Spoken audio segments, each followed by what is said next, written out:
नमस्कार। उम्मीद है आप सब अच्छे होंगे।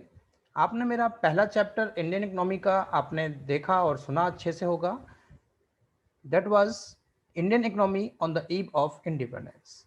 तो स्टूडेंट्स, आज हम आपको दूसरे चैप्टर का फर्स्ट पार्ट कराने जा रहे हैं, जो है हमारे पास Indian economy during 1950 till 1990.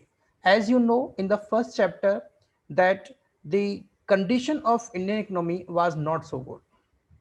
So what we did to improve the condition of Indian economy? So Indian economy tried to improve by the planning system. So what we did for the planning? So let's discuss the planning concepts. So look, students, now, as you can see, that after independence of India, the leaders had to decide to choose a better economic system which will suit and promote the interest of masses of India. Nehru and other leaders of independent India sought an alternative to extreme types of capitalism and socialism practiced in the world elsewhere. They formed an economic system which combined the best of both capitalism and socialism. So that's why Indian economy used mixed economy. So in 1948, we used our first 5-year plan, or first industrial policy, that is called as IPR 1956. The first industrial policy was used in 1948. Then the government would plan for the economy while encouraging the private sector to the part of plan effort. Planning commission was set up in 1950. So planning commission उस समय 1950 में set किया गया था, जिसका chairman, जो chairperson होते हैं, वो प्राइम मिनिस्टर होते थे। तो उस समय के प्राइम मिनिस्टर जवाहरलाल नेहरू जी वो इसके चेयरपर्सन थे। तो उनके गाइडेंस में प्लानिंग कमीशन का सेटअप हुआ। अब जब भी हम कोई सेट करते हैं, कोई प्लान बनाते हैं, तो we have certain objectives and what are the features of our plan. So look the some of the features that I am going to explain to you.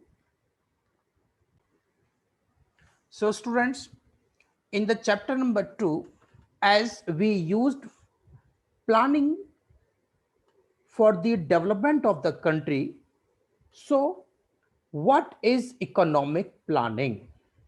So listen carefully, what is economic planning and what are its features? So first of all, you can see the definition.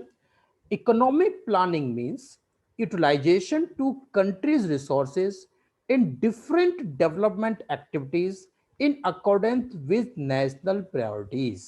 This is means economic planning. तो जब भी हम किसी चीज की planning करते हैं, तो हमारे कुछ ना कुछ मेन ऑब्जेक्टिव सामने होते हैं, हमारी कुछ प्रायोरिटीज होती हैं। तो उस समय हमारे पास क्या क्या मेन फीचर्स थे? तो as you can see, the first feature is central planning authority, कि जो भी हमारे अपने प्लान बनाए थे वो एक गवर्न होंगे एक सिंगल सेंट्रल प्लानिंग अथॉरिटी के through. That is all the decisions will be taken by the central government. Determination of target, इसमें ऑलरेडी हम टारगेट को सेट करेंगे कि क्या क्या हमको अचीव करना है, तो उन सबको ऑलरेडी लिखा जाएगा. फिक्स टाइम होगा, तो जो हमने प्लानिंग बनाए थे वो हमारे 5 ईयर प्लान थे. तो हमारा जो फर्स्ट 5 ईयर प्लान था, दैट स्टार्टेड फ्रॉम 1 अप्रैल 1951 से लेकर 31 मार्च 1956 तक के लिए हमारा ये फर्स्ट 5 ईयर प्लान था. तो इस फर्स्ट ईयर 5 मींस दैट हमारा फिक्स टाइम हो गया. फुल कंट्रोल ऑफ गवर्नमेंट, तो जितनी भी हमारी प्लानिंग्स होंगी, जो एग्जीक्यूशन होगा उनका, उस पर गवर्नमेंट का पूरा राइट होगा. सोशल प्रोग्रेस को ध्यान में रख के काम करेंगे और ये लॉन्ग टर्म प्रोसेस होंगे. तो हमने 5-5 साल के प्लान बनाए थे. 1950 से 1990 तक हमने 7 अपनी प्लान एग्जीक्यूट कर ली थी, और हमने उनके क्या क्या मेन ऑब्जेक्टिव रखे, वो मैं आपको उन ऑब्जेक्टिव्स के बारे में बता रहा हूं जो आपकी एनसीईआरटी बुक में गिवन है. सो स्टूडेंट्स, देखिए आपके एनसीईआरटी बुक में the goals of 5 year plans आपके लिखे हुए हैं.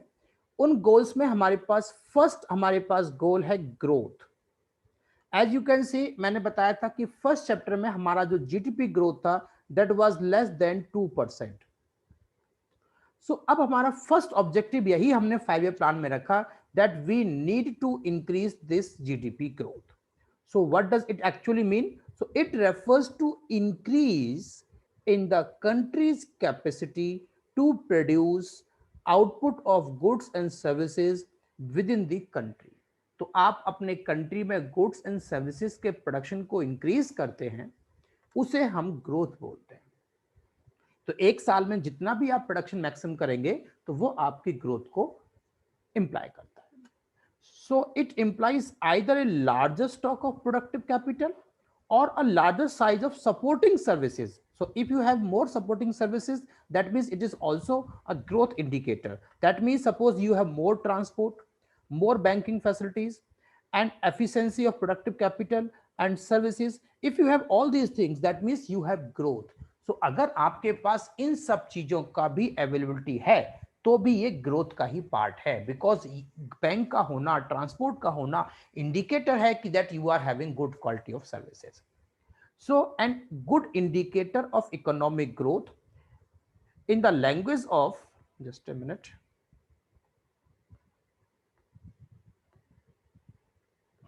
in the language of economics is steady increase in the gross domestic product.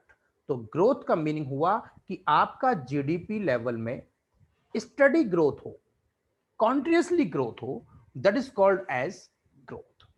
So growth में हमारे पास दो तरह की चीजें आती हैं. एक हमारे पास आता है स्ट्रक्चरल कंपोजिशन, कि आपकी इकोनॉमी का स्ट्रक्चरल कंपोजिशन कैसा है, किस पेस से आपकी इकोनॉमी बढ़ रही है, प्लस आपकी इकोनॉमी में सभी के लिए प्रोडक्शन हो. तो it is necessary to produce more goods and services if the people of India are to enjoy a more rich and varied people. So all the production has to be increased either for rich as well as for the poor also. So this is the first objective is growth. Now the second objective you can see is modernization.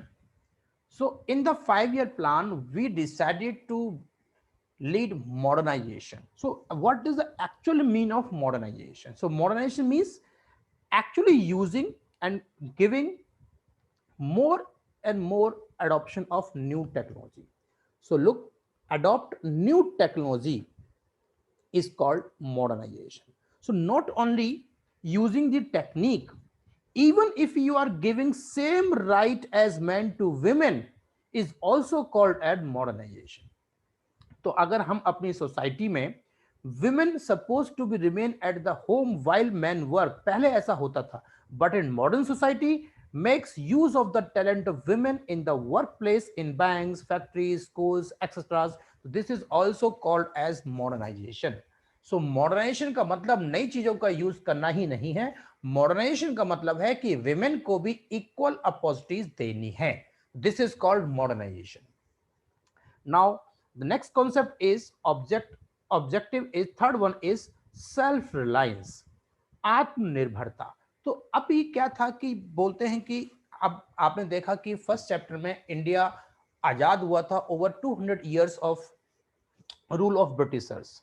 तो जब Britishers ने हम पे 200 सालों तक राज किया तो हम अब नहीं चाहते थे कि फिर से हम उस कंडीशन में आ जाए. तो हमने फैसला लिया कि हम अपनी इकोनॉमी को सेल्फ रिलायंस बनाएंगे, आत्मनिर्भर बनाएंगे.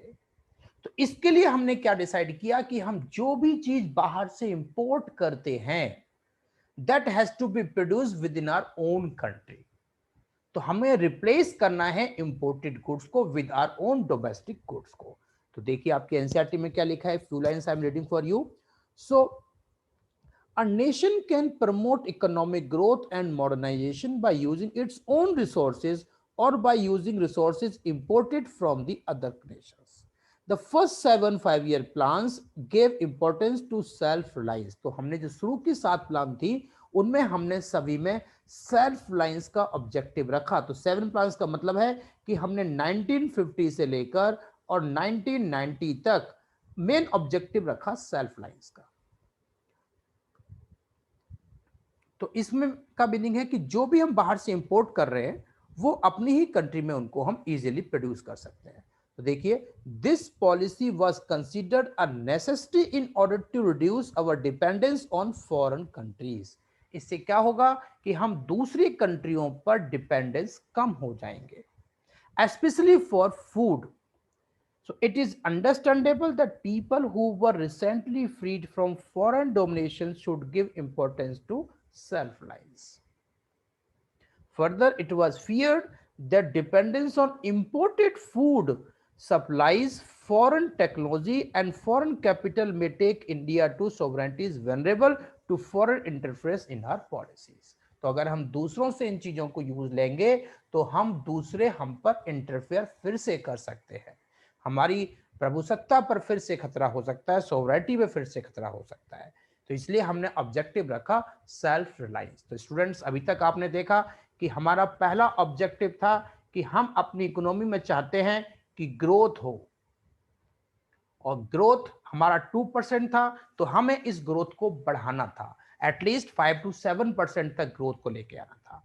देख सेकंड पॉइंट में आपने देखा कि हम अपनी इकोनॉमी में मॉडर्नाइजेशन लेकर आना चाहते हैं, कि ताकि हम न्यू टेक्नोलॉजी यूज करें, न्यू इनोवेशंस करें, और साथ ही अपनी वर्किंग कैपिटल को बढ़ा सकें, so that the women can also be given as same opportunity as men are using in our country. And the third point, you just read it, that self reliance,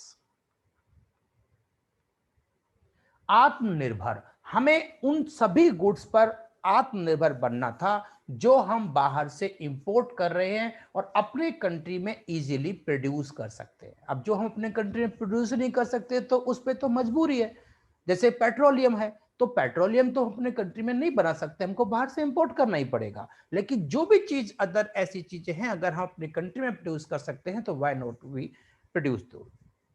and the next objective you can C is equity. तो अब next point आप देख रहे हैं, fourth objective है आपका equity.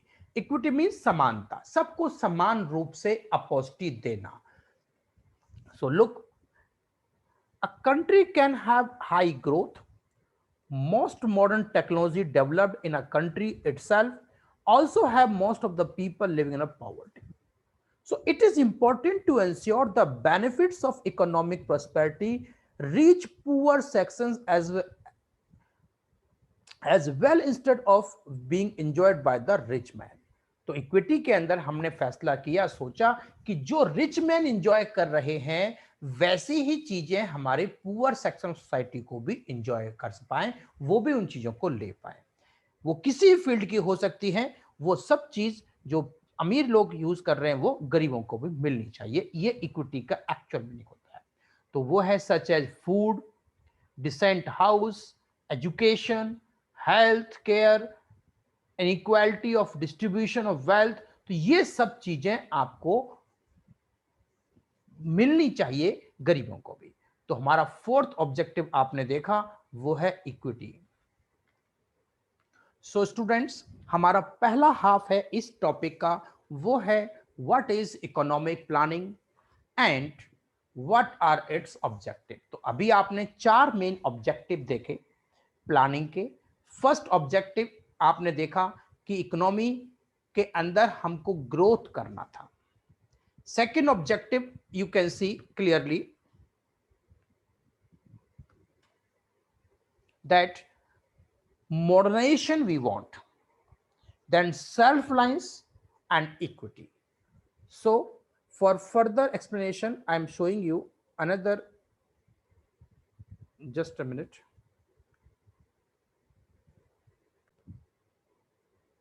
So students, now CBSE has clearly indicated that all the boxes content are also a part of your syllabus. तो कुछ बच्चों ने या कुछ बुकों में ये लिख दिया है बुक में कि ये आपके सिलेबस के अंदर नहीं है, तो ऐसा बिल्कुल भी नहीं है। जो भी कंटेंट आपका बॉक्सेस के अंदर है you have to go through with this that content also. So very important to understand that what has been written in your boxes also. So students, look, the first content you can see about the first 5-year plan has been written in your NCERT that the central objective of planning in India is to initiate a process of development which will raise what we want development, and that can raise the living standards and open out to people new opportunities for richer and more varied life. So this was the main content that we have in the 5-year plans. So who gave these 5-year plans, students? So who is known as the architect for your economic planning? So look again in your book. Before this, some also things has been written in NCERT, that we have economic system. As you can see, economic system. So economic system में हमने क्या production करना है, what to produce, how to produce, whom to produce, but by whom. So we have the three market forces. We have, first of all, you can see capitalism. So capitalism, as you know, that all the means of productions are owned and governed by the private sector. So India is not favorable for this concept. Next, the socialist, that means all the resources are owned by state. So India is not in favor of this one also. And so India used mixed economy. So mixed economy is a concept that India followed in its planning system. And so who is the, first of all, look, the definition of planning in your NCERT written is, a plan spells out how the resources of a nation should be put to use. तो students, आपके पास जितने भी resources होते हैं, आप उन्हें कैसे use में लेकर आओगे, वो प्लान कहलाता है. जैसे सपोज करो आपके फादर ने आपको 100 रुपीज दे दिए. अब आपके पास ये 100 रुपीज आपके रिसोर्सेज है. अब आप इन्हें कैसे यूज करना चाहते हो, इसका आप एक प्लान तैयार करते हो. तो ये आपका एक आइडिया बनाते हो, एक आपका आउटलाइन तैयार करते हो. तो आप, वो कहलाता है आपका प्लान, कि हम इतने रुपए इस चीज पे खर्च करेंगे, इतने रुपए इस चीज पे खर्च करेंगे. वो प्लान होता है. जैसे आपकी पापा को सैलरी मिलती है, तो मम्मी आपके घर का बजट बनाती है कि इतने पैसे हमें इस पे खर्च करने हैं, ये करना है, ये करना है. उसकी प्लानिंग होती है. तो वही प्लान हम अपने देश के बारे में बनाता है. तो उसमें हमारे क्या होते हैं, कुछ स्पेसिफिक ऑब्जेक्टिव सेट करते हैं कि हमारा क्या क्या ऑब्जेक्टिव होगा, प्लान में हम क्या क्या लेंगे, ये हमारे ऑब्जेक्टिव होते हैं. तो इनको, जो भी हमारे लॉन्ग टर्म प्लान्स होते हैं, they are called as perspective plan. Point to be notice students, जो हमारे लॉन्ग टर्म प्लान्स हैं वो क्या कहलाते हैं, पर्सपेक्टिव प्लान. और लॉन्ग टर्म प्लान में मैंने आपको अभी बताया कि कौन कौन से हमारे प्लान हैं. तो first plan students, I told you, growth. First plan is growth. So growth is your long-term plan, also called as perspective plan. Second plan or second objective India use, that is modernization. I hope you understand now. Modernization means using new technology plus giving equal opportunity to the women power also. And the third one is self-reliance. So self-reliance is also a long-term plan for India. In its planning system, it is also known as perspective plan. So self-reliance means using or making all those imported goods that can be produced in our own country and with the domestic resources. And the fourth plan, I told you, that equity. Equity, सबको समानता देखना, अमीर गरीब सबको equal opportunity मिल पाए, खाने के लिए, रहने के लिए, कपड़ा, बेसिक नीड्स सबको मिल पाए, ये हमारा इक्विटी का मेन ऑब्जेक्टिव था. सो स्टूडेंट्स, ये हमारे प्लानिंग थे. तो अभी जो प्लान के बारे में बताया बेटे, तो who is known as the architect of the planning. तो प्लानिंग के आर्किटेक्ट की आप एक बढ़िया सी फोटो यहां पर देख रहे होंगे. ये हैं हमारे प्रशांत चंद्र महालनोबिस. ये आपकी एनसीईआरटी में साफ साफ लिखा हुआ है इनके बारे में. सो पीसी महालनोबिस, प्रशांत चंद्र महालनोबिस, ये ही वो पर्सन हैं जिन्होंने इंडिया को मेन सबसे पहले प्लानिंग का आइडिया दिया, प्लानिंग बनाया.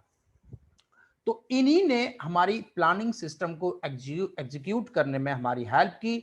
तो प्रशांत चंद्र महालनोबिस का जो बर्थ था वो 1893 में कलकत्ता में हुआ था. यू कैन सी, मार्क किया है मैंने आप में. तो ये हमारे प्रशांत चंद्र महालनोबिस 1893 कलकत्ता में इनका जन्म हुआ था. ये प्रेसिडेंसी कॉलेज कलकत्ता में इन्होंने अपनी बेसिक एजुकेशन पूरी की। उसके बाद कैम्ब्रिज यूनिवर्सिटी चले गई है इंग्लैंड में पढ़ने के लिए, वहां इन्होंने पढ़ाई की। और वहां पर ये 1946 में ये वहां के एक ब्रिटेन्स रॉयल सोसाइटी के फेलो मेंबर भी बने। तो वहां पढ़ाई की, वहीं के सोसाइटी के मेंबर भी बने। इन्होंने एक इंडियन स्टैटिस्टिकल इंस्टीट्यूट ISI जो कि कलकत्ता में है, वहां पर इन्होंने एक जर्नल स्टार्ट किया। उसने ISI ने एक जर्नल स्टार्ट किया, उस जर्नल का नाम था संख्या। और उसमें जितनी भी हमारी इकोनॉमी से स्टैटिक्स होते थे वो सब इन्होंने उसमें लिखने शुरू किए थे। तो कि जब आपके पास स्टैट्स होता है, डेटा होता है, तो आप ये पता कर सकते हो वेदर यू आर प्रोग्रेसिंग और नॉट। सो PC महालनोबिस ने अपनी इकोनॉमिक से रिलेटेड डेटा को तैयार करने में आपकी हेल्प की। तो संख्या नाम से इन्होंने एक जर्नल निकाला, जर्नल मतलब मैगजीन निकाली इन्होंने उस समय। तो इनके नाम आपको जरूर याद रखना, PC महालनोबिस। इनको नोबेल प्राइज भी मिल चुका है इंडिया के लिए। और ये एक सोसाइटी के बहुत ही जाने पहचाने पर्सन रह चुके थे। तो इसके बाद हम बात करें तो ऐसा कौन सा हमारा सेक्टर है जो इंडिया की GDP ग्रोथ को स्टडी होके बढ़ा पाया। तो आपने देखा था कि फर्स्ट हमने जो हमारा सेक्टर था वो एग्रीकल्चर सेक्टर था, वो हमारा इतना अच्छे से इंप्रूव नहीं हो पा रहा था। तो लेकिन हमारे पास जो सर्विस सेक्टर है, उस सर्विस सेक्टर ने अच्छा इंडिया को ग्रोथ दिया। तो GDP को बढ़ाने में अगर किसी कंट्रीब्यूशन है तो वो है हमारे पास सर्विस सेक्टर का। तो देखिए कुछ लाइन में आपके लिए पढ़ के दिखा रहा हूं यहां पर। तो in India, the share of agriculture in GDP was more than 50% and we growth expect poor country. But by 1990, share of service sector was 40.59%, more than that of agriculture or industry. तो हमारा ये growth जो है service sector का 1990 तक बढ़ गया था। पहले एग्रीकल्चर सेक्टर बेस्ट हुआ करता था, उसके बाद हमारा सेक्टर सर्विस सेक्टर बेस्ट हुआ है। तो स्टूडेंट्स, आज आपने सीखा इस टॉपिक में कि हमारा इकोनॉमिक जो प्लान सिस्टम है वो क्या है, और साथ में आपने ये देखा कि किस तरह से हमारे 4 मेन ऑब्जेक्टिव हैं। और वो ऑब्जेक्टिव आपके थे, सबसे पहले आपने देखा कि ग्रोथ लानी है इकोनॉमी में। ग्रोथ के बाद हम चाहते हैं कि सेल्फ रिलायंस आए, मॉडर्नाइजेशन और इक्विटी। अब मैं आपसे जो भी आपने पढ़ा है, सुना है, उसके बेस पर कुछ क्वेश्चंस आपसे मैं अब MCQ फॉर्म में आपसे पूछने जा रहा हूं। तो अभी आप तैयार हो जाइए अपनी कॉपी पेन निकाल कर, और आज हम अभी इसी क्लास में सुनेंगे, देखेंगे। तो जो बच्चे अपने घर पे इस वीडियो को बाद में देख रहे हैं तो वो अभी तैयार हो जाइए क्वेश्चंस के लिए, और पॉज करके अपने आंसर्स को खुद देखें, हम आंसर्स बताएंगे आपको। So students, as you can see in your screen right now, I have given you 10 questions. और अभी तक आपने जो भी सुना है 20-25 मिनट के हमारे जो लेक्चर आप घर पे सुन रहे हैं, इस लेक्चर के बेस पर आपके सामने कुछ क्वेश्चंस मैंने रखे हैं।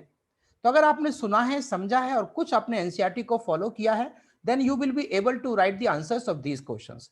So students, अभी इन क्वेश्चंस को हम आपको समझा रहे हैं और आप अपने आंसर्स कमेंट में लिखकर बताइए कि किस क्वेश्चन का आंसर क्या है। तो जिसका भी सही होगा हम आपको रिप्लाई करेंगे, और आप देखिएगा इनके आंसर्स क्या है और मुझे कमेंट सेक्शन में आंसर्स जरूर बताएं। तो फर्स्ट क्वेश्चन है आपके पास, मैं आपको एक बार समझा देता हूं सभी क्वेश्चंस के बारे में। तो there are different types of economic system. हमारी इकोनॉमी में बहुत सारे इकोनॉमिक सिस्टम्स होते हैं। अमंग देम, उनमें से dash appeal to Jawaharlal Nehru the most. ऐसा कौन सा सिस्टम था जो जवाहरलाल नेहरू जी को सबसे अच्छा लगता था? जो भी इकोनॉमिक सिस्टम थे उसमें से सबसे बेस्ट जवाहरलाल नेहरू जी को कौन सा पसंद था? सेकंड क्वेश्चन है, who was not in favour of the kind of socialism established in former Soviet union. तो जो पहले सोवियत यूनियन में सोशलिज्म जिस प्रकार का था, वैसा सोवियत सोशलिज्म फेवर में नहीं थे। कौन ऐसे पर्सन थे जो नहीं चाहते थे कि सोशलिज्म वैसा वाला इंडिया में यूज किया जाए जो कि सोवियत यूनियन में है? ये आपको उस पर्सन का नाम बताना है कि वो ऐसे कौन थे, और अभी आज हमने उनका नाम आपसे डिस्कस किया है। Market economy is also called. हमारे पास 3 टाइप्स की इकोनॉमी होती है, जैसे मैंने बताया आपके पास कैपिटलिज्म है, सोशलिज्म है और मिक्स्ड इकोनॉमी है। तो इनमें से मार्केट इकोनॉमी को हम और क्या कहते हैं? उसके बाद है इन क्यूबा एंड, एक तो एक कंट्री है क्यूबा, एक कंट्री और है most the economic activities are governed by the socialistic principles, कि जहां पर हम सोशलिस्टिक प्रिंसिपल को यूज करते हैं, मींस सोशलिज्म यूज करते हैं। तो एक कंट्री तो क्यूबा है, ऐसे दूसरे कंट्री का नाम और बताइए जहां पर सोशलिज्म एग्जिस्ट करता है। Next, a plan spells out how the, plan की डेफिनेशन आपको मैंने बताई थी, तो प्लान का डेफिनेशन का मीनिंग है how the dash of a nation should put to use, ऐसी कौन सी चीज है जो हमें देश की यूज करनी है प्लान बनाते समय। Next, the long term plan, मैंने अभी कुछ देर पहले बताया, आपने सुना होगा कि जो लॉन्ग टर्म प्लान है हम उन्हें और क्या कहते हैं। तो आप वीडियो को बैक करके जाके देख सकते हैं कि लॉन्ग टर्म प्लान को मैंने और क्या बताया है। द फर्स्ट आईपीआर, आईपीआर का मतलब होता है इंडस्ट्रियल पॉलिसी रेजोल्यूशन। तो सबसे पहला आईपीआर हमने कब इंट्रोड्यूस किया था वो आपको ईयर इसमें बताना है। In 1950 dash was the first setup with the prime minister as its chairperson. तो 1950 में ऐसा क्या चीज सेट हुआ था जिसका कि चेयरपर्सन प्राइम मिनिस्टर थे। तो 1950 में क्या सेटअप हुआ था उस ऑर्गेनाइजेशन का आपको नाम बताना है। द गोल आपको बताए थे मैंने, 4 गोल आपको बार बार मैं रिपीट कर रहा हूं। तो वो है, एक बीच में इसमें बच गया है तो उसका नाम बताना है। ग्रोथ है, मॉडर्नाइजेशन है, डैश और इक्विटी। तो जो आपका बीच में बच गया उसका नाम मुझे कमेंट सेक्शन में लिख के देना है। नेक्स्ट आप देख रहे हैं ग्रोथ रेफर्स टू, ग्रोथ की डेफिनेशन आपको बतानी है डैश, तो वो ग्रोथ की डेफिनेशन में क्या बढ़ाना चाहिए वो आपको बेटा कमेंट सेक्शन में इसमें लिख के दिखाना है। So thank you very much, I hope कि आपको मेरा लेक्चर पसंद आया होगा। मिलते हैं सेकंड पार्ट में कुछ दिन के बाद, तब तक आप इस वीडियोस को देखिएगा और शेयर करें और अपने और साथियों को भी शेयर करें और सब्सक्राइब जरूर करें। अभी न्यू चैनल स्टार्ट किया है तो let's hope a good start. Thank you very much, आप इसको जरूर पढ़ें और कमेंट सेक्शन में इनके आंसर्स लिख के बताइएगा।